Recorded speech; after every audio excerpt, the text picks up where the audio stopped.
peringatan hari ulang tahun kemerdekaan ke-79 Republik Indonesia hampir pasti akan diwarnai dengan berbagai berita dari Ibu Kota Baru Indonesia atau Ibu Kota Nusantara IKN. Saat itulah untuk pertama kalinya Presiden Joko Widodo dan Presiden terpilih Prabowo Subianto akan menggelar upacara peringatan kemerdekaan RI di IKN. 2 minggu sebelum hari H peringatan kemerdekaan saja, berbagai kabar dari IKN mulai berseliweran di media massa maupun media sosial. Mulai bisa diaksesnya air, listrik, dan internet, hingga berita tentang Presiden Joko Widodo mengajak influencer mengunjungi ibu kota Republik itu. Saya mengajak beliau-beliau ini semuanya naik motor, merasakan jalan tol menuju IKN. Meskipun belum selesai, tetapi alhamdulillah tadi lancar dan mulus. Ya, ini saya ingin melihat, saya sudah diberitahu bahwa air sudah masuk, listrik sudah ada, kamar sudah ada, tapi juga tempat tidurnya sudah ada, jadi bisa tidur lah. Jadi posisi itu ada ya Pak? Enggak listrik Furniture, furniture sebagian sudah ada, furniture sudah ada. bermalam Pak? Gimana? Ya nanti saya bermalamnya di istana. Besok atas Pak. Gimana? Besok atas. Ratasnya nanti kalau semua menteri sudah ada di tanah air, karena banyak masih yang ada di Paris.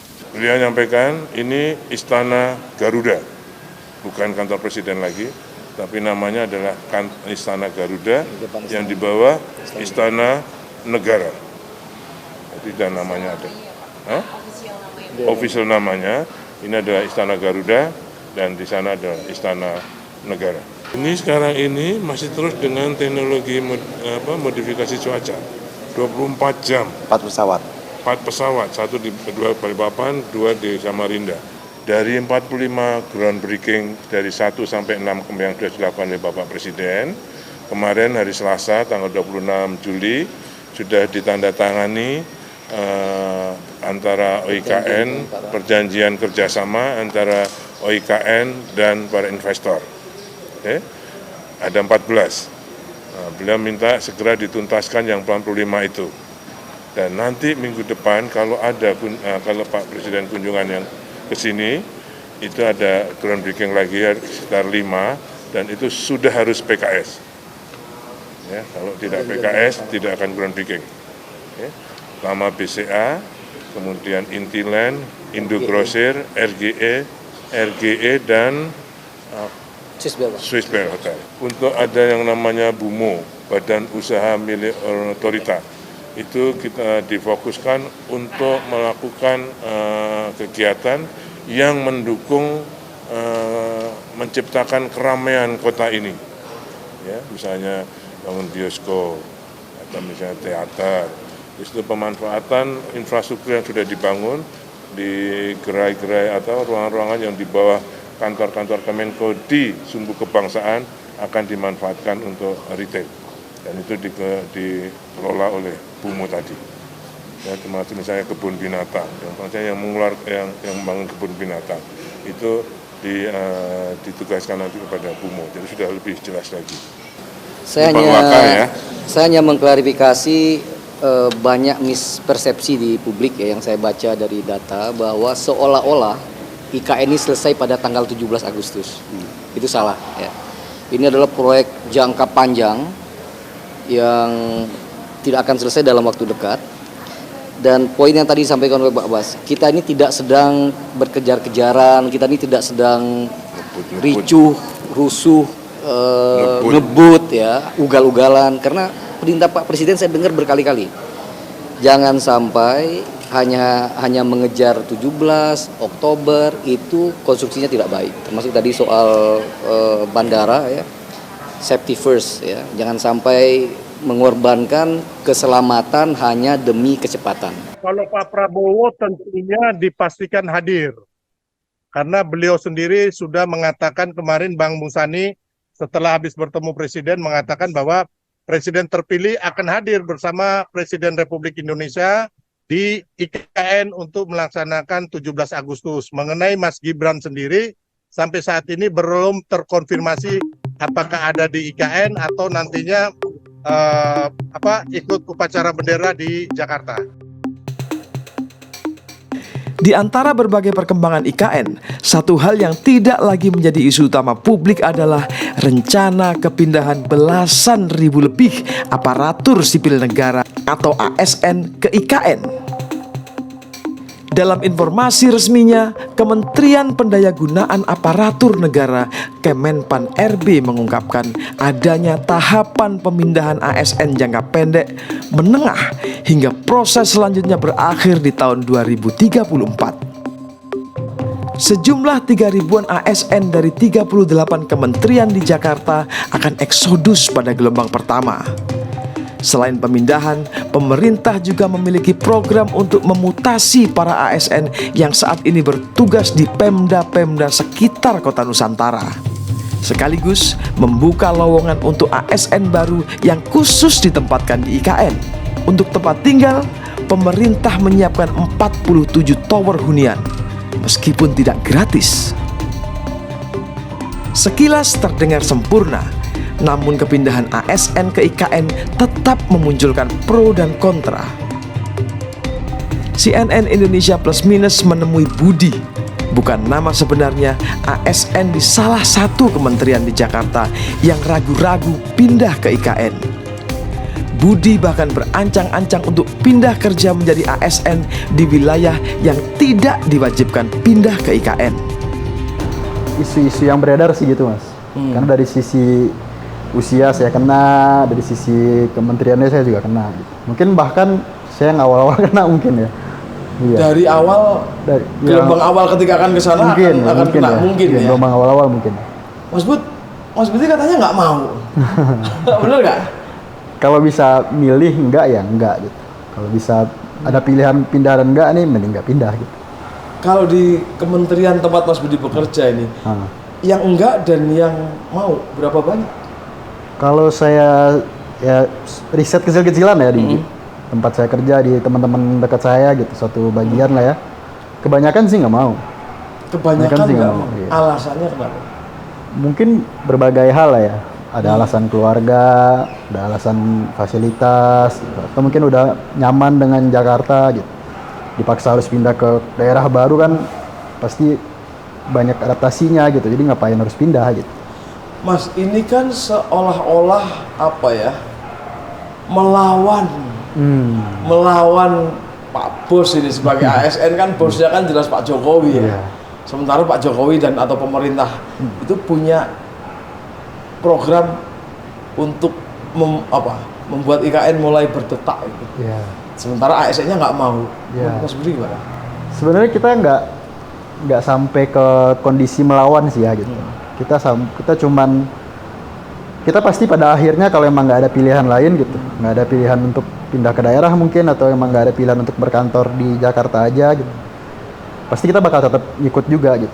Apalagi dengan banyak plusnya juga sebenarnya gitu, entah plus dari mungkin ada tunjangan yang dinaikkan gitu, atau fasilitas yang didapatkan gitu, dan lain sebagainya gitu. Pada akhirnya kalau memang nggak ada pilihan lain, kita bakal tetap pindah juga gitu. Kalau tidak ada pilihan lain akan pindah juga. Iya. Artinya ketidakmauan ini masih optional ya? Karena kita pegawai negeri sipil ya, ngabdi gitu, aparatur sipil negara ngabdi gitu. Jadi emang pilihan kita tuh nggak banyak gitu. Kalau ditelusuri niat dari awalnya ya kita niatnya mau ngabdi buat negara gitu. Bahasa kerennya ya, bahasa benernya kita mau ngabdi buat negara. Jadi apapun nanti kondisinya, dimutasi kemanapun gitu ya, siap tidak siap, mau tidak mau tetap harus dilaksanakan juga gitu. Oke, tapi bayangan Mas Budi di sana itu seperti apa sih, Mas? Oh ya, kalau dari sisi apa ya, dari sisi kebutuhan primernya ya banyak yang belum tercukupi sebenarnya gitu. Walaupun kemarin Pak Jokowi bilang udah ada air bersih, atau udah ada air minum segala macam gitu. Ya mungkin itu masih belum optimal kali ya sekarang ya. Mungkin itu baru bisa optimal beberapa tahun lagi mungkin gitu. Itu dari sisi kebutuhan primernya. Dari kebutuhan lain, misalkan suatu saat saya pindah ke sana, saya ada isu juga kita bakal bareng nih tinggalnya sama yang lain gitu dalam satu flat. Satu flat 3 kamar Ya, 3 katanya kamar katanya kan. Jadi awal-awal karena flatnya belum mencukupi, kita bakal gabung dengan orang lain. Yang artinya kita pasti berpisah dengan keluarga gitu. Untuk berpisah dengan keluarga sebisa mungkin enggak lah gitu. Bakal banyak permasalahan baru mungkin yang bakal muncul gitu. Nah ditambah lagi kalau misalkan nanti anak pengen sekolah yang seperti apa, misalkan sesimpel anak saya pengen les piano misalkan, ada nggak di sana gitu. Atau anak saya pengen sekolah Islam yang bagus misalnya, ada nggak di sana gitu. Nah itu masih jadi pertanyaan gitu. Belum lagi fasilitas umum yang masih pokok ya, rumah sakit, jantung misalkan udah ada belum, rumah sakit. Sedangkan kita di Jakarta semuanya ada gitu. Sedangkan di semuanya ada. Tambah lagi entertainment gitu. Di saat isi saya pengen jalan-jalan ke mall misalkan, ya mall udah semumpuni Jakarta belum gitu. Atau saya pengen nonton konser misalkan, ada nggak konser di situ misalkan. Atau ada hal-hal lain lah, hal-hal lain yang membuat ya Jakarta ini menang telak banget gitu dibanding kita harus pindah ke sana gitu. Artinya bukan pindah ke sananya yang jadi persoalan, tapi apakah struktur infrastruktur di sana itu cukup layak untuk orang pindah ke sana. Iya betul. Tapi lagi-lagi kan ya ini namanya perjuangan. Iya benar. ASN kan bagian dari pemerintah yang akan berjuang membuka lahan itu. Kalau gitu gimana? Kalau pada akhirnya dibalikin ke klausul itu ya, klausul mengabdinya gitu. Ya tadi mau tidak mau, siap tidak siap kita tetap harus pindah gitu. Kita yang ngerintis lah gitu. IKN ini mulai dari nol gitu, mulai dari belum ada apa-apa sampai nanti ada apa-apanya gitu. Cuman ya tadi, kalau pertanyaannya masih man di awal, mau pindah nggak gitu. Kalau ada pilihan nggak, kita mending nggak gitu. Mas Bud, beberapa kawan, nah kita punya kenalan lah ya berapa orang gitu.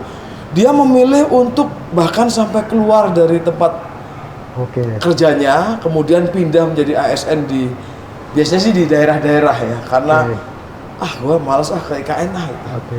Mas Budi kenapa nggak ngambil pilihan itu? Kalau ada pilihan itu ya, sejujurnya ya, kalau memang ada pilihan, sejujur pun saya udah mulai cari pendekatan juga gitu ya. Ngintip-ngintip, juga nyari link segala macam untuk berupaya agar bisa pindah ke daerah juga gitu. Khususnya Jakarta ya, Kalau bisa pindah ke DKI, ya dari sisi perpindahan tadi kita nggak kena gitu, kita tetap tinggal di Jakarta. Di sisi lainnya, misalkan tunjangan atau mungkin fasilitas ya, ya Jakarta bisa lebih menang gitu. Ya kalau ada opsi itu saya tetap nyoba gitu.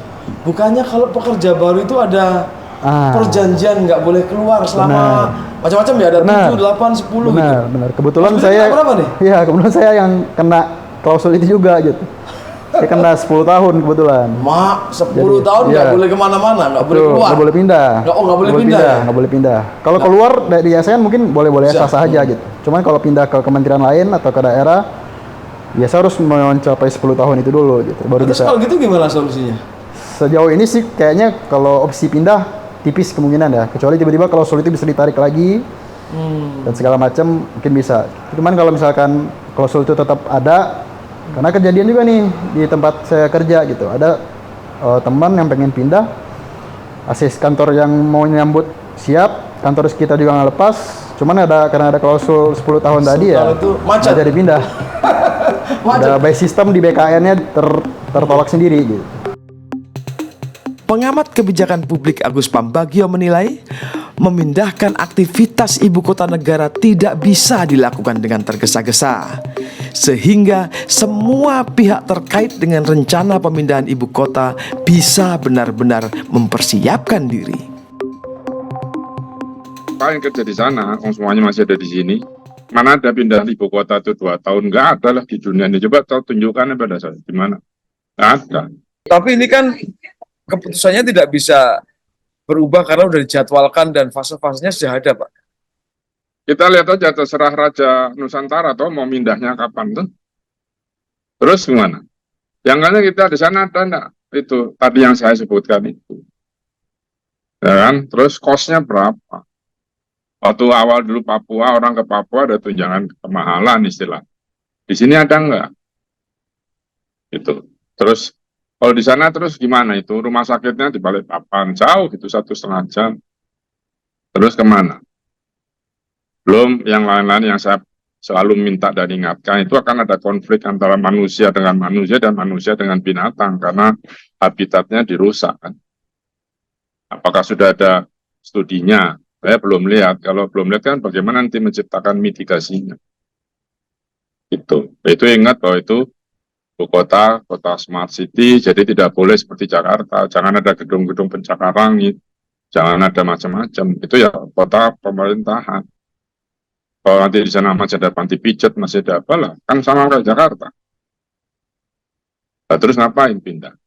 Pak Agus, beberapa ASN itu mengaku sebenarnya menolak, tapi kan nggak bisa, kan sumpah ASN bersedia ditempatkan di mana saja, itu sumpahnya. Nggak bisa menolak. Nanti kita tunggu aja kalau ada konflik-konflik. Saya ingatkan. Oke, Pak, kalau secara hukum sebenarnya ketika ASN itu sudah menyatakan diri sebagai ASN, terus kemudian ada kebijakan dari pemerintah yang dianggap tidak pas gitu, pilihannya apakah keluar atau ada pilihan lain, Pak? Ada, keluar.